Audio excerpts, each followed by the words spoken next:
반갑습니다. 이단아TV의 이단아입니다. 오늘은 기독교인들이 하고 있는 전도에 대한 제 개인적인 의견을 말씀드리려고 합니다. 교회를 다니는 사람들에게 기독교인으로서 가장 큰 의무가 있다면 그것이 전도라는 데에 동의하지 않을 기독교인은 아마 없을 거예요. 전도는 예수님의 마지막 지상 명령이기도 하고 기독교인들로서는 삶을 마치는 순간까지 꼭 해야만 하는 가장 중요한 일입니다. 흔히 전도라고 하면 가장 쉽게 떠올리는 것이 바로 노방전도입니다. 노방전도란 길거리에서 기독교 복음을 전하는 포교 행위를 말해요. 불특정 다수의 사람들을 대상으로 공개적인 전도 행위를 하는 것이죠. 이때 기독교인들이 흔히 외치는 구호가 뭐냐면 바로 예수천당 불신지옥입니다. 내용인즉 예수를 믿으면 고통 없는 천국에서 영원히 살고 믿지 않으면 불구덩이 속에서 영원히 고통받게 된다는 거죠. 그러나 제가 이해하는 한 기독교 신앙은 결코 그런 신앙이 아닙니다. 어떤 면에서는 맞는 말이지만 또 다른 면에서는 완전히 틀린 말이기도 해요. 이 천국과 지옥에 관한 이야기는 제가 다음 영상을 통해 구체적으로 말씀드릴 예정이니 꼭 시청해 주시길 바라고, 오늘 제가 말씀드리고 싶은 것은 기독교 신앙이 두려움이나 공포에서부터 시작되면 안 된다는 점이에요. 신앙은 결코 강요나 강압에 의해 만들어질 수 있는 것이 아닙니다. 개개인의 삶 속에서 신앙의 필요를 느끼는 시점이 있고 그때 우리는 기독교 신앙을 그들에게 권할 수 있을 뿐이죠. 타인의 삶을 내 잣대로 규정하고 그들의 미래에 대해 폭력적으로 이야기하는 것은 성경이 말하는 기독교 신앙과는 거리가 멉니다. 아니, 대체 그런 방식으로 전도가 가능하긴 할까요? 저는 거의 불가능에 가깝다고 봐요. 가끔 길거리에서 무슨 선전문구 같은 거 들고 길거리 전도 하는 분들 있죠. 또 지하철에서도 칸마다 옮겨다니면서 예수님 믿으라고 외치는 분들이 꽤 많아요. 저는 이런 분들 보면 지능형 안티가 아닐까라는 생각이 듭니다. 이건 뭐 대놓고 기독교에 대한 반감을 심어주는 행위라고 봐요. 가만히 있는 사람에게 지옥 간다는데 그걸 듣고 와, 내가 지옥 갈 뻔했네, 내가 아주 큰 실수를 하고 살았어 하면서 감사하다고 말할 사람이 과연 있을까요? 이런 건 좀 심한 경우고 그냥 길에서 사탕이나 휴지에 전도용지 붙여서 나눠주시는 분들도 많습니다. 이런 경우는 그나마 양반이지만 이 방법도 사실 그렇게 좋아 보이진 않아요. 솔직히 같은 기독교인이지만 피하고 싶고 갈 길이 바쁜데 자꾸 말 걸면 좀 짜증나기도 합니다. 의도가 나쁘다는 건 아니에요. 근데 전도를 할 거면 좀 효과가 있는 방법으로 해야 하지 않겠습니까? 세상은 내일이 다르게 바뀌고 있는데 어째 전도 방법은 예수님 때나 지금이나 변한 게 하나도 없는지 참 답답합니다. 일반 회사들도 마케팅 연구에 그렇게 심혈을 기울이는데 어째 진리를 전한다는 교회는 복음에 대한 자신감 때문인지 전도 방법에 대한 연구가 전혀 없어요. 앞서 말씀드린 방법으로는 설령 수많은 사람 중에 한두 사람 교회에 나온다고 해도 그 과정 속에서 기독교에 대한 반감을 가지게 되는 사람들이 훨씬 더 많이 생깁니다. 그 한두 사람을 교회에 끌고 나오기 위해서 수십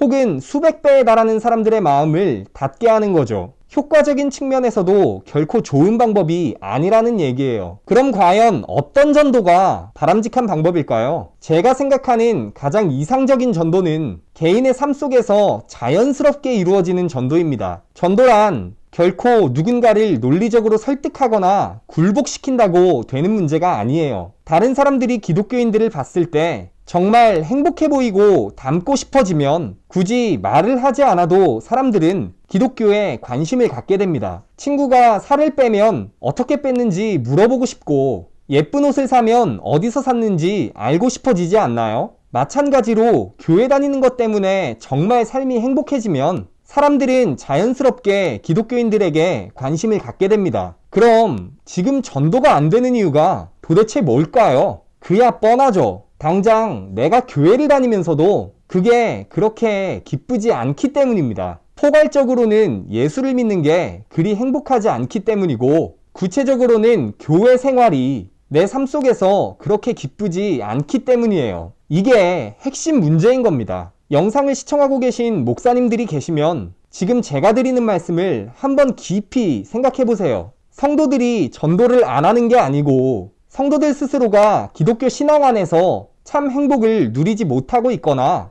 혹은 교회가 남들에게 이야기해서 데려올 만큼 좋은 곳이라는 확신이 없으니까 못 데리고 오는 거예요. 기껏 데려와서 앉혀놨는데 강단에서 말 같지도 않은 소리를 하고 있으면 쪽팔려서 교회 데리고 올 수나 있겠습니까? 저도 그래서 전도 못하겠어요. 기독교 복음에는 자신이 있는데 데리고 나갈 교회가 거의 없습니다. 전도는 결코 공포나 두려움을 조장하는 데서부터 출발하면 안 됩니다. 우리 삶의 결과로 나타나야 해요. 그래서 저는 노방전도는 물론이고 전도축제나 총동원주일과 같은 행사는 없어져야 한다고 봐요. 이 부분에 대해 교회에 출석만 하시는 분들은 잘 모르실 수도 있지만 전도사나 신학생들 혹은 교회 중직에 계신 분들은 아마 잘 아실 겁니다. 이런 특별전도주일마다 담당자들이 받는 실적 압박이 굉장히 심해요. 내가 맡은 부서의 인원이 많이 늘지 않으면 윗선의 눈치가 엄청나게 보입니다. 그러니까 주위에 이번 한 주만이라도 좀 나와주면 안 되냐? 라고 구걸을 하고 다녀요. 전도가 무슨 영업입니까? 우리 제발 기독교인으로서 그런 짓은 좀 하지 맙시다. 전에 제가 다녔던 교회에서는 전도축제 주일이 되면 이쪽 부서에 가서 출석 체크 한번 하고 또 저쪽 부서에 가서 다시 출석 체크하는 경우가 많았어요. 실제로 전도가 됐든 안 됐든 숫자만 늘어나면 칭찬받고 만족하는 거죠. 눈 가리고 아웅하는 격입니다. 다시 말씀드리지만 전도의 시작은 내 삶의 변화로부터 시작돼야 해요. 자기 성찰은 없는데 타인에게 예수 안 믿으면 지옥 간다 라고 말하면 되려 너나 지옥 가라고 욕먹습니다. 내가 변하고 내가 속한 교회라는 공동체가 변화되면 그렇게 구차하게 전도하지 않아도 사람들은 자연스럽게 교회로 모여들지 않을까요? 전도에 대해 제가 또 말씀드리고 싶은 부분은 바로 선교에 대한 부분입니다. 전도가 주로 같은 언어와 문화권의 사람들에 대한 포교 활동이라면 선교는 다른 언어와 문화권의 사람들에게 하는 포교 활동을 말해요. 이 선교를 전문적으로 하는 사람들을 기독교에서는 선교사라고 말하고 현재 약 3만여 명에 달하는 선교사들이 해외 각지에서 선교 활동을 하고 있어요. 좋아요. 굉장히 의미 있고 가치 있는 일입니다. 근데 제가 이 부분에서 지적하고 싶은 지점은 오지 말라는 국가에는 가면 안 된다는 겁니다. 대표적인 사례로 지난 2007년 샘물교회 성도들이 아프가니스탄으로 선교를 갔다가 현지 과격단체인 탈레반에게 인질로 붙잡혔던 사건이 있어요. 이 사건은 한국 개신교 최악의 흑역사로 꼽히는 사건으로 국내 기독교 이미지뿐만 아니라 국가 이미지에까지 큰 타격을 입혔던 사건입니다. 지속적으로 말씀드리지만 저는 전도나 선교 활동을 하시는 분들의 의도를 비판하려는 생각은 전혀 없어요. 오히려 그분들을 생각하면 같은 기독교인으로서 제 자신이 부끄러울 때가 많습니다. 근데 선교를 하더라도 좀 생각은 하고 하자는 거예요. 현재 세계적으로 이슬람 국가들은 타 종교의 선교를 법적으로 막아놓았고 가까운 국가로는 북한이나 중국이 선교를 금지하고 있습니다. 저는 오늘날 이 시대에 종교에 대한 자유를 억압하는 것은 비인륜적인 일이라고 봐요. 개인의 자유를 억압해서는 안 되죠. 저는 선교를 금지한 국가들이 잘못됐다고 생각합니다. 그러나 그렇다고 해서 그곳으로 선교 가는 것이 정당화되는 것이냐? 그건 아니라는 거예요. 기독교인들의 입장에서 복음을 접할 기회가 없는 그 나라의 국민들이 불쌍하고 안타까워 보이는 건 이해해요. 그러나 그 나라의 정책이 그러면 그건 따라야 하는 겁니다. 이런저런 방법으로 위장 선교를 가는 것을 하나님의 일을 위한 헌신과 희생의 관점으로 바라보는데 이건 그렇게 간단한 문제가 아니에요. 자칫 잘못하면 국가와 국가 사이에 외교적인 문제까지도 초래할 수 있는 심각하고 중대한 일입니다. 만약 정말 그 국가의 국민들이 안쓰럽고 불쌍해서 뭐라도 하고 싶으시다면 위장 선교를 갈 것이 아니라 그 국가의 비합리적인 정책을 탓하고 그 정책을 개선시키기 위한 정부 차원에서의 노력을 요구해야겠죠. 요새 교회에 가면 많이 붙어있는 안내문이 있어요. 바로 신천지 출입 금지 안내문입니다. 사이비 종교인 신천지 성도들의 출입을 금지한다는 내용이죠. 신천지 사람들이 하도 위장 전도를 하니까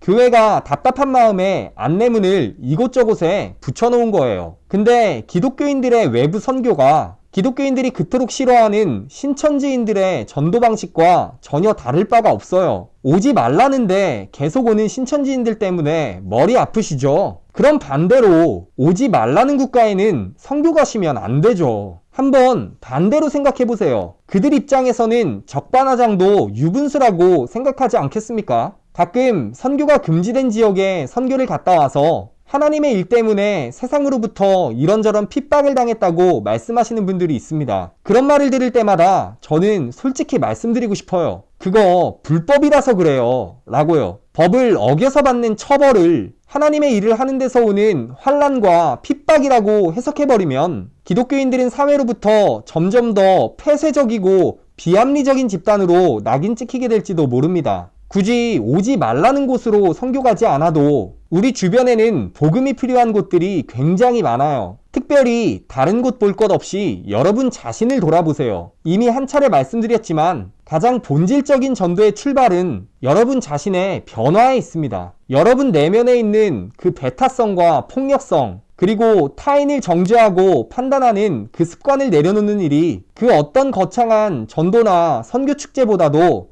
효과적인 전도의 출발이 아닐까요? 부디 전도는 하되 타인이나 국가에 피해를 주는 제2의 샘물교회 사태는 벌어지지 않았으면 좋겠습니다. 그래서 기독교인들에게 드리는 오늘의 결론, 가슴은 불태우더라도 뇌까지 태우지는 말자.